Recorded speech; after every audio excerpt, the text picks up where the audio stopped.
Hey everyone, I'm Juliet. And I'm Carl. And this is the Visionary Podcast, where we talk all things eyes. Whether it's eyewear fashion from our collection NuriLens or trending eye health phenomena, we cover some of the things that people might not think about related to their eyes, but should. We'll explore hot topics in the world of eye health, talk to professionals in the field, and share stories of real people with real life experiences. We invite you to join us as visionaries looking toward a future with a clear view. Hello, everybody, and welcome to episode 3 of the Visionary Podcast. We are here still in season 2. I'm joined with my lovely co-host, Juliet. Hey, everybody. How's it going? Going well. It's a big month this month. Yeah, we are now in February. Crazy how fast time goes. But you know, what can you do, right? Any exciting news with NuriLens? Like, what do we got going on, Julia? Well, I mean, it's still the beginning of the year, but we are now jumping into pop-up season again. Yeah. We tried to take a little bit of time off so we can recalibrate. So we definitely are going to be posting our schedule on our website, on our socials. So definitely stay tuned. We're going to be updating them month to month. If you haven't subscribed to our email list for our newsletters, please do so that you can keep up to date with where we will be. And I'm very excited because, of course, last episode we had our first guest. Yes. And we had an amazing conversation with our visionary, Rebecca Mirville. So we look forward to our next guest. But again, we want to thank you, Rebecca, for joining us and trusting us to share your experience as it relates to the work and the research you did on glaucoma. So yeah, that's kind of what we have. And I mean, everyone stay tuned. We still have a lot in the works. I can't say them yet, but we do have a lot in the works. Besides that, we're here and we're Black, and it's Black History Month. It is. And was that too much? Was that too much? No, it's not. Never too much. All 28 days. Are we in a leap year? Are we? No, I don't think so. Let me say something. That pandemic did a lot. Okay. Yeah. I'm like, which is the leap year? Which is but yes, all 28 days of the month are dedicated to Black History Month, and we are so excited. It is not a leap year. I just looked at my calendar. It is not a leap year. Next year. Perhaps that's something we should have known. Yes, next year is the leap year. So this year we have our third. What is the third? It's every leap year is like 4 years. Yeah, every 4. Yeah. So anyway, happy Black History Month. We recognize the contributions of Black people, especially African Americans in the United States. And we also want to, I forget the term, but amplify, that's the term I was looking for, but amplify the voices and the experiences of what it's like to be Black in the United States. We also recognize those who are somewhat of the African diaspora. So, you know, those who might be biracial, but identify with the Black experience as well. We see you and we celebrate you. In addition to that, I will say, I want two things. Also, we want to recognize all of, especially you, Carl, all of our eye health professionals around the world, our Black eye health professionals. We want to recognize our Black owned eyewear companies. Of course, NuriLens is one, but we celebrate you, and especially the professionals who are really representing us, breaking barriers and ceilings and so on and so forth, but really making an impact, especially in our communities, because we need you guys. We definitely need you so that we can be better, we can see better, we can feel better as it relates to our Yeah. eye and vision health. So we do Yeah. definitely want to recognize you. I know we spoke last season about like what it means to be a Black eye health professional. Yeah. And I know I hate to announce, I don't want to be the person to announce it, but I know like we've spoken about you embarking on a new learning journey and expanding your knowledge base and growing as an eye health professional. So I would love just for you to share with our listeners in season 2 what this means for you, going into especially this year, this second month of the year. What does this mean for you? So like, I mean, we know this in like just like the optical space, like trying to get frames out as a Black owned company, that like there's not a lot of representation in the field.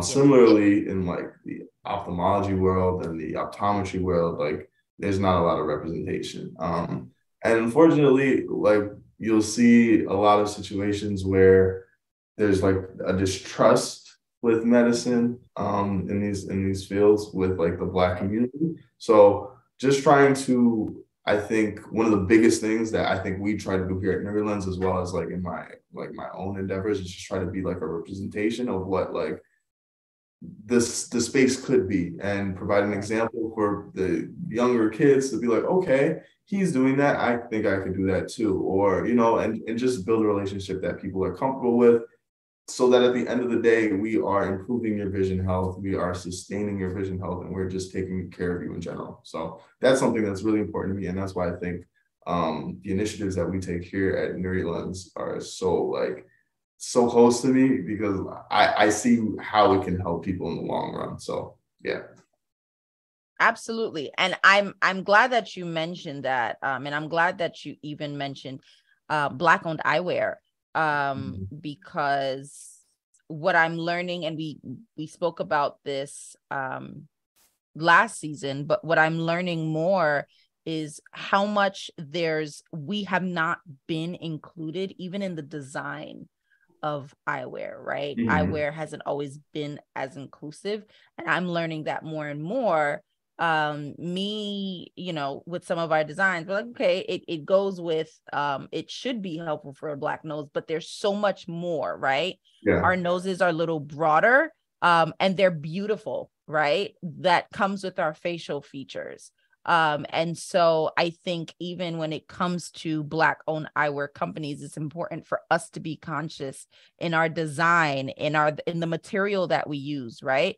The things that our skin might be a little more sensitive to, being more conscious to those as it relates to our customers, especially those that, our Black customers that usually are the ones that support us first. So I also wanted to add that. And even on top of that, we have February 13th, which is not only Super Bowl Day, which we will talk about, but it is Black Love Day. And Super Bowl Day is the 12th. Super Bowl Day is the 12th. I'm sorry. So the 13th, that is Black Love Day. And I know it's a prelude to Valentine's Day, but Black Love Day, it's something that it's actually like decades old, and it's really a holiday that surrounds Black love. Love for the creator or your higher power, love for yourself, love for your family, your community, and so on and so forth.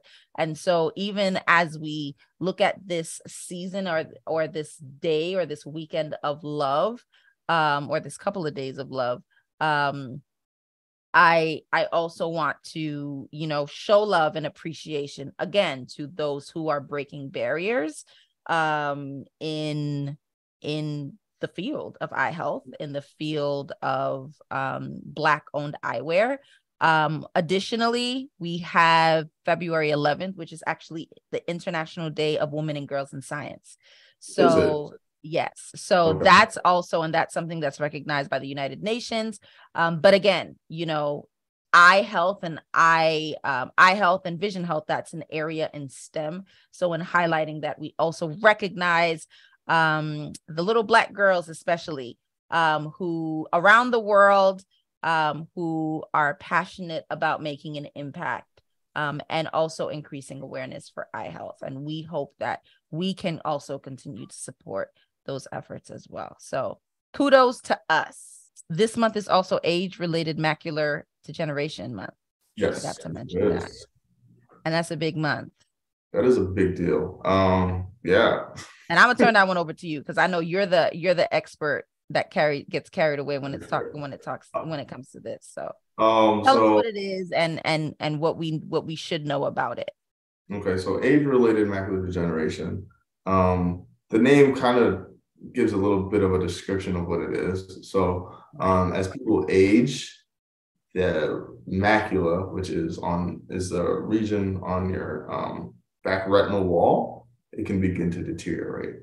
So there are two forms. There's what they call the wet form and the dry form. Severity is different. So the wet form is caused by the spread of blood vessels growth on that back retinal wall, and it kind of shifts that macular region, leads to like swelling, inflammation, things like that. On the other hand, the dry form is a result of regenerative cells not continuing to regenerate, and that macular region will thin away. So there are two issues that are very vital to your vision, your central vision at that. So it's like it's a big deal. So something like as you age, if you notice like, hey, my vision is like I'm tilting my head, I'm trying to use my peripheral vision to see straight ahead, that can be a sign of like, okay, I need to get checked out. So and I know last season we talked about how people like as you get older and your vision goes into like the progressive lens stage, or even like the reader stage, you're holding you get this habit of holding things far because reading up close has issues. But now I'm thinking there are people, you notice that like some people like they it's like they're holding it, but they're kind of like angling it. So the issue that you're speaking of, like with the adjusting, right? That's at the front of your eye, right? That's the lens, that's cataracts forming, things of that nature, right? But that's if they're angling, but sometimes it's a combination of like, it could be deterioration of your retina as well, and then you'll see people turn their head. So what happens is with like I'll be at the office, I'll be checking like someone's like visual acuity on the screen, and you'll keep noticing that they're doing this, right? And it's like, no, I need you to look straight ahead. And that's something that like is usually a very big sign that you're dealing with some macular issues. There are some remedies for this that involve like injections of the eye, which can kind of help with restoring your macula. But it's what I've noticed in the clinic, at least, it's something that doesn't ever really cure it. It's more a maintenance thing. So like you're going in for the injections every 2 weeks, every 3 weeks. When you say injections, where are the injections? They're injections into your eye. Wait, let's start from the top. Not your eyeball. Yes, that's what I said. Your eyeball. Yeah. So, okay, Carl, you know I don't like needles. So this is where I'm like, wow. So so obviously it hurts. Well, or do they even feel I wouldn't do it. I wouldn't volunteer for it. If that's what you're asking. So they have different. I know, like when you're getting a tooth thing, when they numb your tooth, you kind of feel the injection, but you don't in your gum. But so how does that work in your eye? Like, do they numb your eye? I'll explain it this way, right? So there's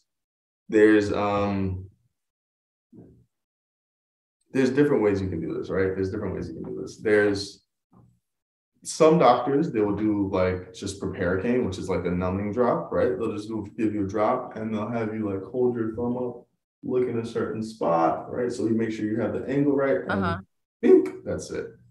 You're not gonna feel it. Well, you're gonna feel it, but he's just like, but it's numb. So certain spot. The surface is numb. The surface of your eye is numb. So you might not feel the initial, like it's going to be numb to an extent, but it's not fully numb. The second situation is sometimes I've seen doctors use a combination of, they'll do like the Proparacaine drops, but then they'll do like a surface injection with lidocaine, which will like numb the surface more and like a little bit like interior. But now, I'm not really sure like pros and cons of that, because then you're still getting another injection. So you're still feeling that initial injection. I feel like if it was me, I would prefer the situation where it's just like, all right, we're gonna have you look here, bing, get it done, you're out the way. As opposed to having to do like that first injection with the lidocaine to help numb the eye and then the second injection. But nevertheless, that these are the means that they use to go about doing these injections. They have a couple different variations, but so let me ask you this: with the injections now, does it help for them to see nearly perfect? How often are they getting them done? When do they know they need to go back to their, I would assume, their ophthalmologist to get this done? So it's correlated directly with like your central vision. So a lot of the time the doctor will do an injection and immediately he's going to tell you, okay, we'll see you back in 3 weeks. It's kind of like a schedule thing, and they just they get into the routine of it. It's very much later in like their lives that they're doing this, so it's probably not perfect vision that they're trying to get back to. It's just trying to maintain the vision that they're at. Something that they do have, like for dry macular degeneration, there is no FDA approved solution for that. But what they do recommend is like a combination of like nutritional supplements that can help maintain that, because it is a result of like the cells not being able to regenerate, right? And right. So it's like just trying to provide the necessary nutrition. I believe it's like beta carotene, omega-3s, vitamin C, just try to maintain that macular wall so that it just doesn't collapse eventually. And then that's a completely bigger issue. But yeah. Interesting. Very, very interesting.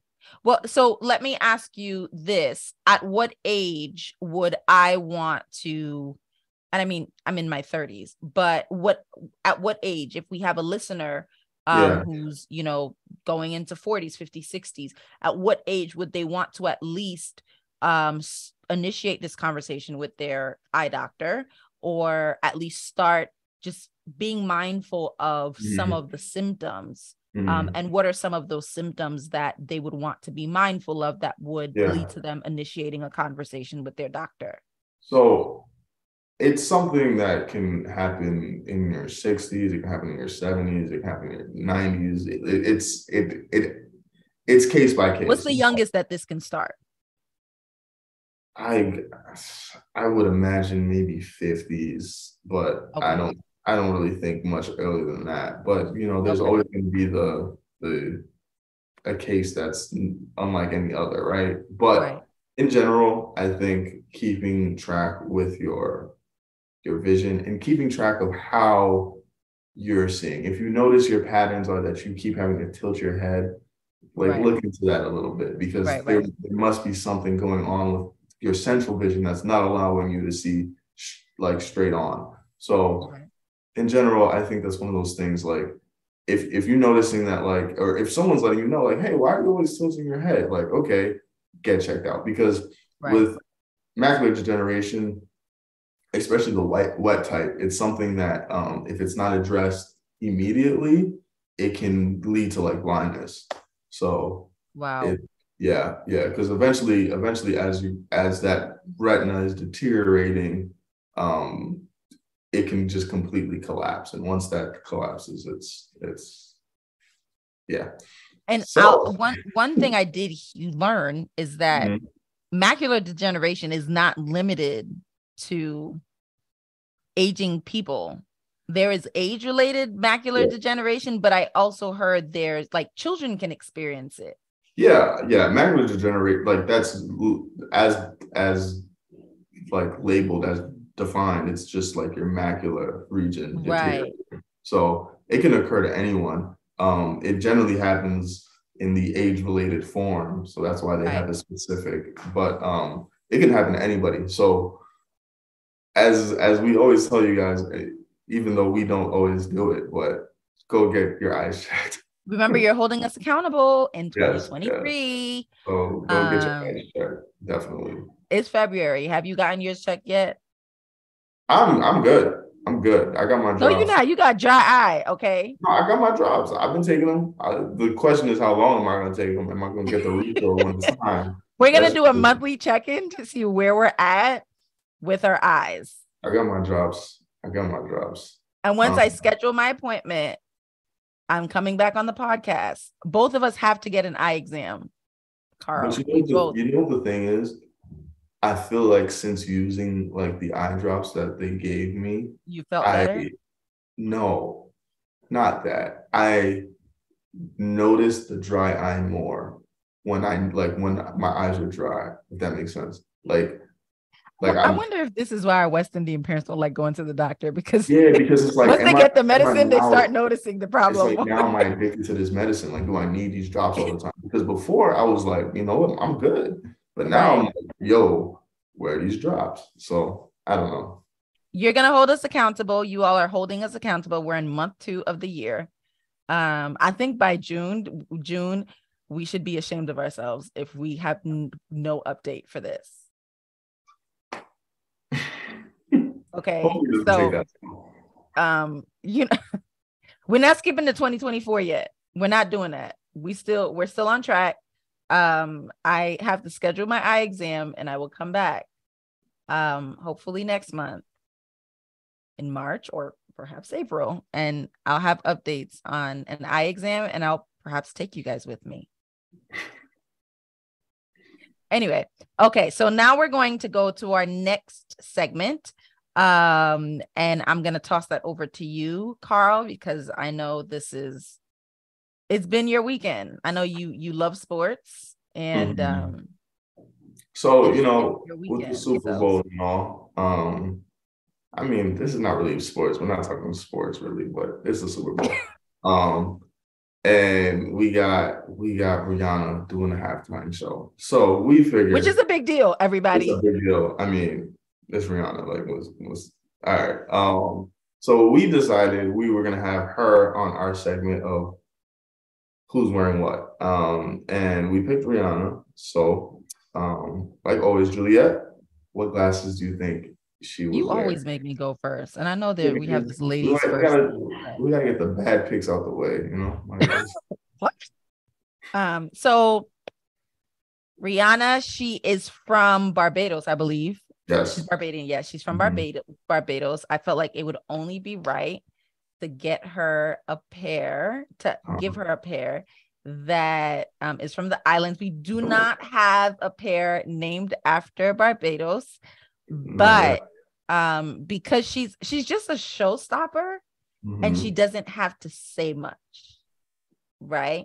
So I felt like she would look really good in a pair that she could just be herself in with her flawless skin without having to say much.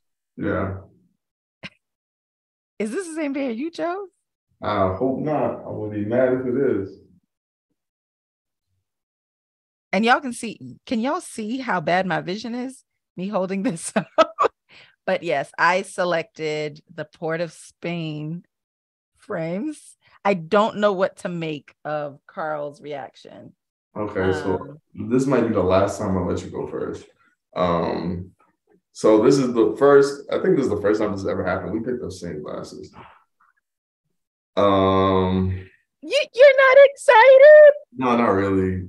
Because Carl is so competitive. I like You where were you're like, going. you're trying to win this. So what are we gonna give? So what are we gonna give a poll on? The Whether only it's thing I was sun going to emphasize or is clear? that I'm I'm putting But her what in was your thought process sunglasses. behind assigning her the Port of Spain? Because I I think the mean, Port of Spain would look good on her. you know, 100%. I think she's a fashion icon. She makes fashion statements. The Port of Spain's to me are like not anyone could pull them off, but it's like you have to rock them to rock them. You know what I'm saying? Yeah, some people get Um, intimidated by the Port of yeah, Spain only yeah, because they're such a bold pair. which is And with fun. this ice wood, it makes it Hmm. even stand out more. And Yeah, that's what it is. Like she doesn't have to say much. That's her. She has this unique style. She just doesn't have to say much. no, 100%. So like, I think I think also like you were saying, her being from the islands, like it felt like a very easy pick. I should have known you were gonna go this route. It's yeah. It's the level of competition that's going on this podcast. Carl, so I was gonna say, you know, she doesn't need all that flash in her cameras taking pictures of her. So that's why I was gonna put her in the shades. That is what I was gonna say. so we want to hear what you guys think. Would you put her in the clear frames? Would you put her in shades? Do you agree with this choice, or would you see her in a different pair? Yeah, let us know, especially if you feel like she should be wearing a different pair, because I'm curious to hear that. I don't I know. would love to hear what pair you guys would Yeah, find Rihanna in. yeah. I definitely think the Port of Spain's are the one. I mean, what if you had to pick a second choice? Where do you think you would go? Sorry, I'm putting you on the spot. I didn't give you time to. A second pair? Yeah,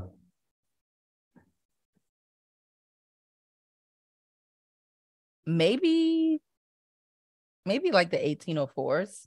the 1804s. I think. I think it's a nice subtle look for her.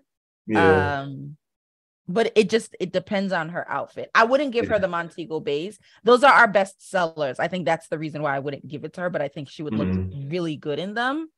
But I would maybe give her like the bold look as well as the subtle look, depending on what look she's going for. Yeah. I think second, I'd probably go New York's.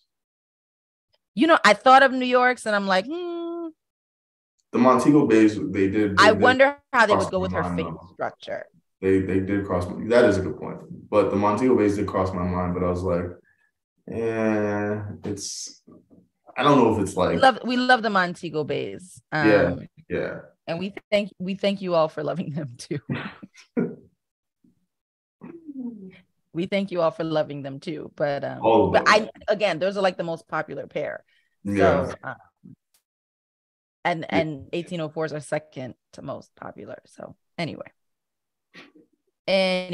so now we are going to have a word from our sponsor, and we will be right back. This podcast is sponsored by NuriLens, a handcrafted wooden eyewear company. We offer a number of vision and eyewear solutions, whether non-prescription or prescription. NuriLens combines style, performance, and sustainability by creating an experience that encourages self-expression, impact, and improved vision health. Visit www.nurilens.co for more information. Hey, everybody, welcome back. Now we are going to actually read our first Nuri letter of the season. Yep. It's a very interesting letter. We've gotten some interesting stories last season. Yeah. So here it goes. Dear NuriLens, one morning while I was brushing my teeth, I looked in the mirror to notice that my left eye drifted away and I couldn't see for a few seconds until I refocused. I brought it to my wife's attention, who then pointed out that my eye often drifts when I drink a lot. Should I be concerned? So we have an eye that's drifting one morning when someone's brushing their teeth. Yeah. And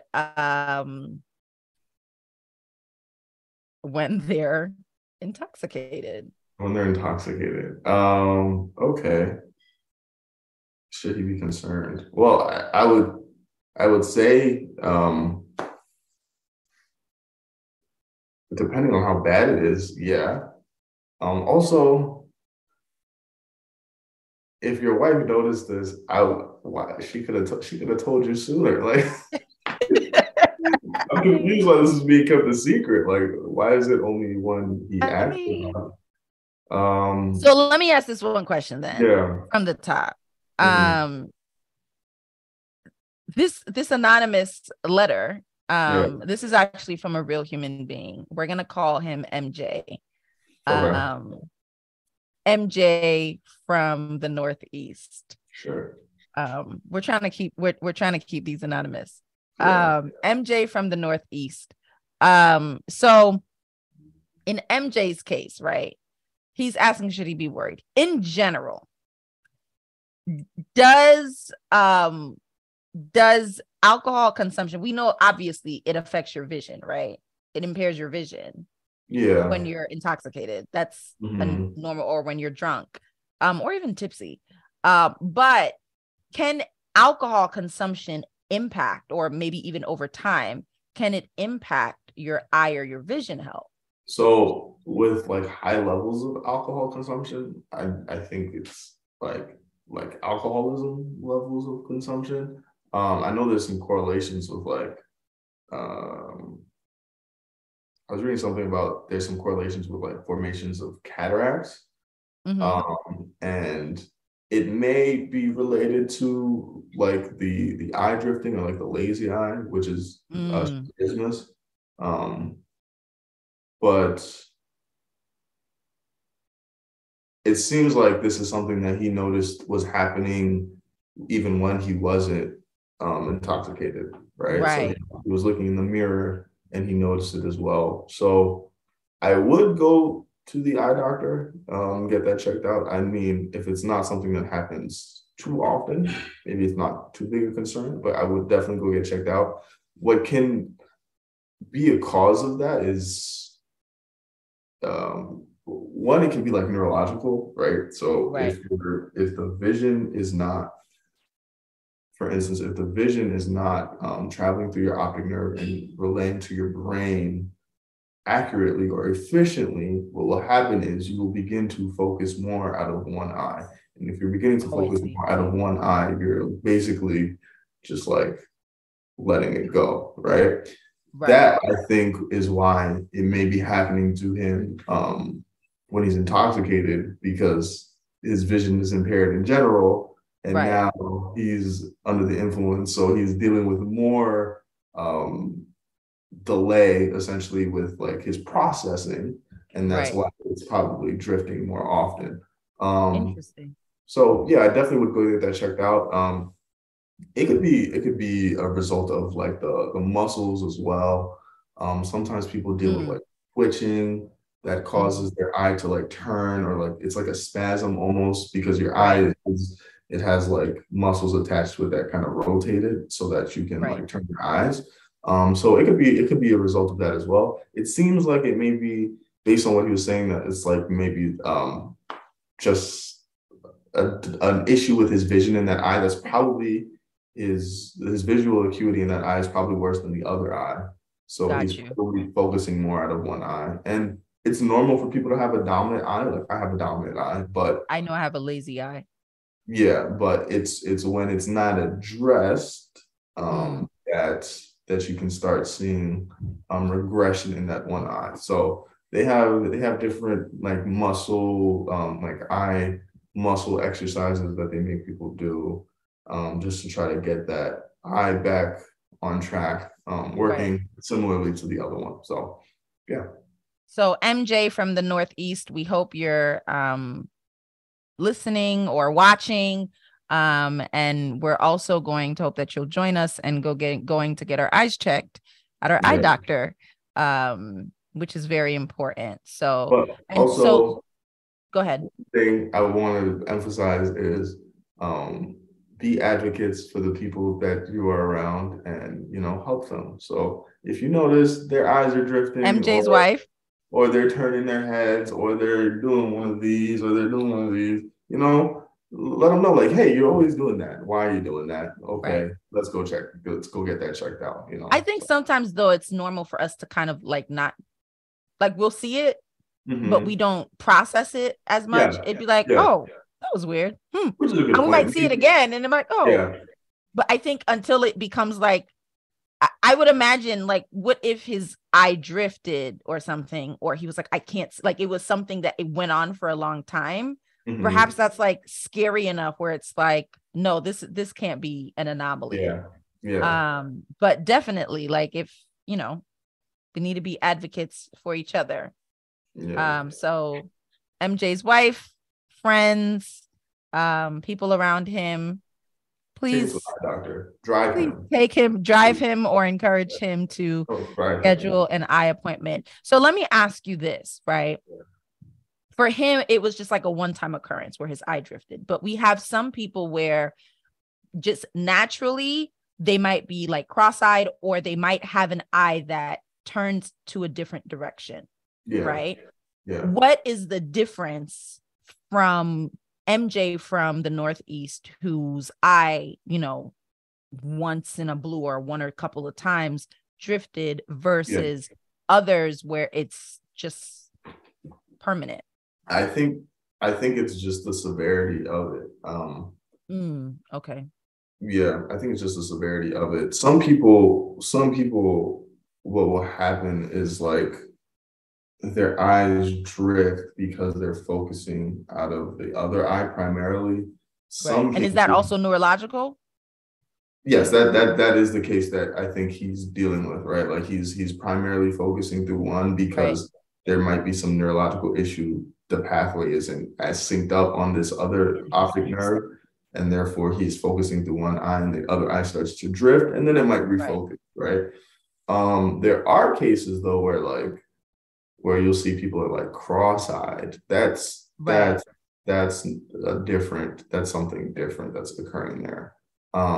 But nevertheless, a lot of it is like severity. So as soon as you notice something, or you might like, it's better to be overcautious, right? And have the doctor tell you it's nothing to worry about. Then it's like, then you waited, and now it's something where like your eye is never shifting back on track. So a lot of it can just be severity of things. And he, as you said, like if it's something that's happening when he's intoxicated in his case, right?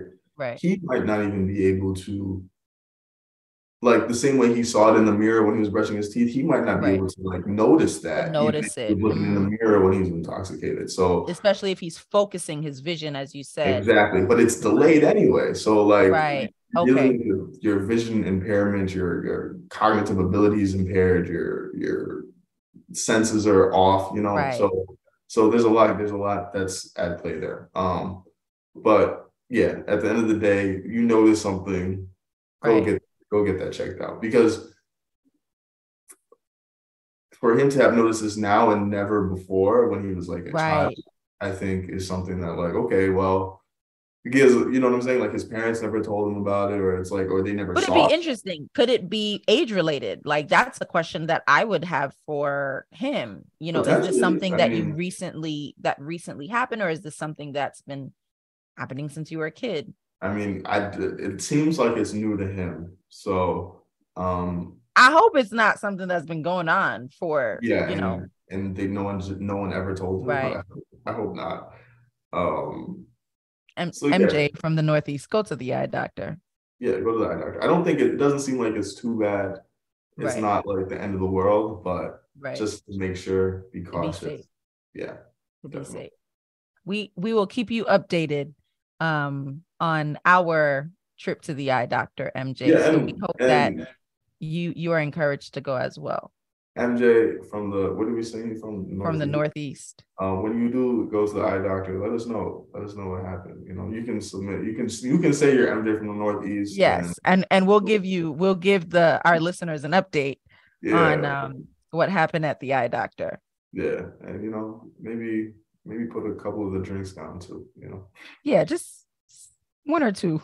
Until you get checked out, right? Right. Until we figure out what's going on. Yeah, definitely. Okay. You guys I'm can ready. hear my little I'm ready. For my joke. Mm-hmm. This is the best segment. This is the best segment. I want our listeners to get excited. Shout out to our producer extraordinaire. I'm gonna ask her to see if she can like put a drum roll, right, to get us excited. Mm-hmm. Right. We need to edit a drum roll into this segment because it is the best segment. Actually, I have my list of puns. Okay. So here it is. It's a pun? Yes, another pun. I'm ready. An optometrist's child is without a doubt the apple of their eye. That is so good. That is so. I'm gonna give it up for myself. Brother Carl, come on. You're really not gonna laugh. See, I think so far. You've laughed at like two. That's the one. It's still the first one, the one from week 1. Which one was that? Episode 1. It was what did you say? I don't even remember them. I share them and I don't remember them. We're gonna have to come up with like pupil, a wall of the pupil. It was about the pupil. It was like the eye doctors. Okay, episode 1 in this season, not last season. Yes, episode 1 of this season. Yes, the eye doctor students. Yeah. So far, I think that's one of the season. Really, this one was good. An optometrist's child is without a doubt the apple of their eye. It's good. It is a good. What does that even mean? Like, you're the apple of my eye. Isn't that like almost like the center of my world or something kind of thing? Figuratively speaking, the apple of someone's eye. That's really a good question. But it's a use of English. Yeah. Okay, this is what it means. It refers to, yes, like someone who you're extremely fond and proud of. Which I understand. I understand the figure, like the it's like but where did apple of my eye come out? Yeah, that's what I'm saying. Like, what is Are they referring to the pupil? But an apple? It's not shaped as an apple. That's a good question. Who came up with the apple? How come it couldn't be an orange? That would have made sense. Would that have made sense? It would have made sense. Originally, the phrase was an idiom referring, I got it, to the pupil of the eye. Yeah. Which I think that's easy enough to guess, but why an apple though? Like you are the It seems that apple of my eye is used in the Bible. So maybe that's why bone of my bone, flesh of my flesh type of thing. Yeah. And okay, Wikipedia is who and what gave me this information. So I could be wrong because they do say that Wikipedia is not a reliable source, but yeah. So I guess it's referring to the dark part of the eye. Keep me as the apple of the eye, hide me under the shadow of thy wings. Mm-hmm. Psalm 7. So thank you, Holy Bible, for giving us this phrase that contributed to our pun of the day. That is interesting. Wow. Okay. So now you're gonna take it back. It is a good joke. Yeah, I'll give you that because I'll give you that. That's the best pun of the season, Juliet. See, here's the thing. Now we have to check in with our viewers and our listeners to see what you guys think. What do you guys think of these puns? Do we keep them? Do we leave them? Because according to Carl, listeners are telling him that this is the part that they look most forward to, and he doesn't want to accept it. And now he's accepting it because the pun that I brought was meaningful today. I think more than anything, listeners are just trying to spite me because they recognize how I feel about these jokes or puns or whatever. So I think it's like a dig at me, but maybe they're being like authentic and they are being authentic because we encourage our customers to see through the lens of their purpose and step out as their best authentic selves when they wear our frames. So when they listen to our podcast, they are authentically laughing at these jokes. All right. And if you have any eye-related jokes or riddles, send those to us. I will happily and gladly read them on our show. Please don't. But anyway, it was a blast chatting with you guys today. See you guys for our next episode. And we will talk to you soon. Juliet signing out. Bye, guys. Thank you again for tuning into the Visionary Podcast. We hope that you receive some nuggets that will help you make better decisions about your eye health. Anything we've discussed in this episode should not be taken as medical advice. If you have any questions or concerns about your own personal health, please reach out to your doctor. If you like what you've heard, feel free to leave us a review with your feedback. Also, feel free to visit our website at www.nurilens.co for your next pair of frames. We offer non-prescription and prescription options with different features to fit your style and vision needs. Enjoy 20% off your purchase with the code VISIONARY20 today. Remember to see through the lens of your purpose, and we look forward to chatting with you next time.